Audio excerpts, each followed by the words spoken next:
Зэрэгцүүлэх. За тэгэхээр зэрэгцүүлэх нь болохоор хоёр төрлийн зэрэгцүүлэлт байдаг байна тийм ээ. Тэгэхээр энэ зэрэгцүүлэлтийн энэ командууд биднэрт дөрөв тутамд маш их хэрэг болно. За одоо бүгдээрээ энийг хий. За жишээ нь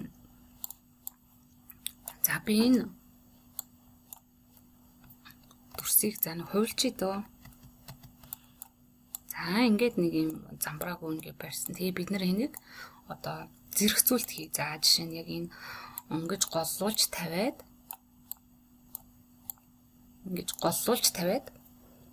яг слайдныхаа одоо энийг бүгдийг нь шүү дээ.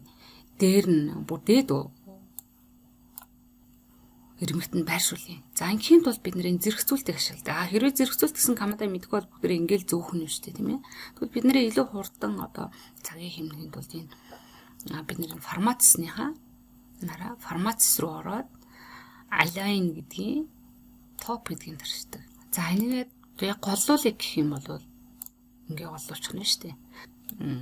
Энэ home тэгээд line slides гэсэн мөн. Тэгэхээр энэ тухайн одоо элементүүд текстүүд болохоор энэ слайдныхаа хувьд слайдны зүүн талд байх юм уу, голд байх юм уу гэдэг энэ тохируулга байхгүй саяны налийн. Тэгээд энэ line гэдэг рүүгээ оронгуудаа энээрээ line to slides гэдгийг ингээд сонгочих юм бол элементүүд маань зэрэгцүүлэлт тэр голлуулалт энэ төр дандаа слайдн дээр слайдны яг хаана барьчих юм. Слайдныхаа дээр байх юм уу, доор байх юм уу гэдгийг тохируулж өгдөг байхгүй юу? Харин нөгөө энэ align selected objects гэхээр яг сонгогдсон байгаа элементүүдийн хувьд хийгддэг үйлдэл гэсэн үг байхгүй юу? Энэ болохоор яг слайдн дээр тухайн текст элементүүд яг хаана байрших гэдгийг тохируулдаг байна шүү дээ. За одоо бүгдээ энийг хийж үзье. Align selected object гэдгийг. За энэ дүрсүүд маань за нэг ингээд хувлаад ч юм уу тий. За бид нэр энийг одоо ерөөсөө нэг игнэнд болгоё. Нэг игнэд. За ингийн тулд яг энэ дээш ингээд зэрэгцүүлэлт хийх тийм ээ. Тэхийн тулд энийг юм ингээд тэмдэглэчин тийм ээ. Ингээд форматсныхаа align гэдэг рүү ороод за дээш нь шахаа зэрэгцүүлэх гэсэн учраас align top гэдгийг дарчихна. За тэгэхээр яг ингээд гоо зэрэгцэж чаад за тэгвэл хоорондох энэ зайг нь одоо бүгдээ яг жиг дижил болгоё. Тэхийн тулд line гэж ороод за энэ хэвтээ тэнхлэгийн дагуу учраас энэ distributed horizontal гэсэн энийг сонгодог. За тэгэхээр яг хоорондох зайг нь бол ижилхэн болчихж байгаа.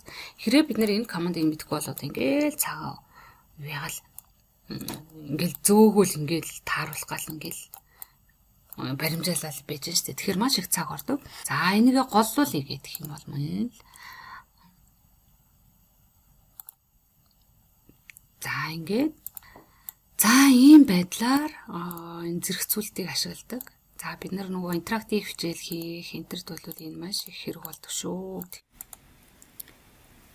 За энэ align left гэхээр зүүн тийш нь зэрэгцүүлнэ гэсэн үг юм. Та энэ урд талд байгаа энэ icon буюу энэ дүрсийг хараад ихнэ шүү. За энэ align center гэхээр яг дээрээс нь давхарлаад голд нь байршуулна гэсэн сонголт. За энэ болохоор баруун гар тийш нь шахна. За мөн урдлын icon-ыг хараад та бүхэн их сонгоо явуулна гэсэн. За энэ болохоор дээш нь шахаж байршуулна. Энэ болохоор голд нь зэрэгцүүлж байршуулна. Энэ болохоор доош нь одоо зэрэгцүүлнэ гэсэн үг. За энэ болохоор одоо хэвтээ тэнхлэгийн дагуу одоо дүрс хоорондын зайг жигд болгож зэрэгцүүлдэг гэсэн үг. За энэ болохоор босоо тэнхлэгийн дагуу зэрэгцүүл байршуулдаг гэсэн үг. За энэ нь болохоор за ямархуу байгааг нь харуулъя дөө. За энэ хэдий одоо энэ босоо тэнхлэгийн дагуу хоорондох зайг жигд болгоё гэх юм бол саяны одоо line энийг сонгодог гэсэн үг байхгүй юу?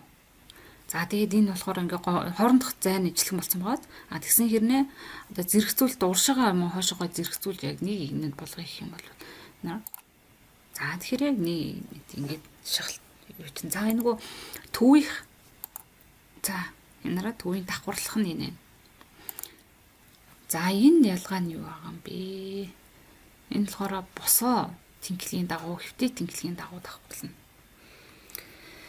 За ингээд хэрэглэх нь байна.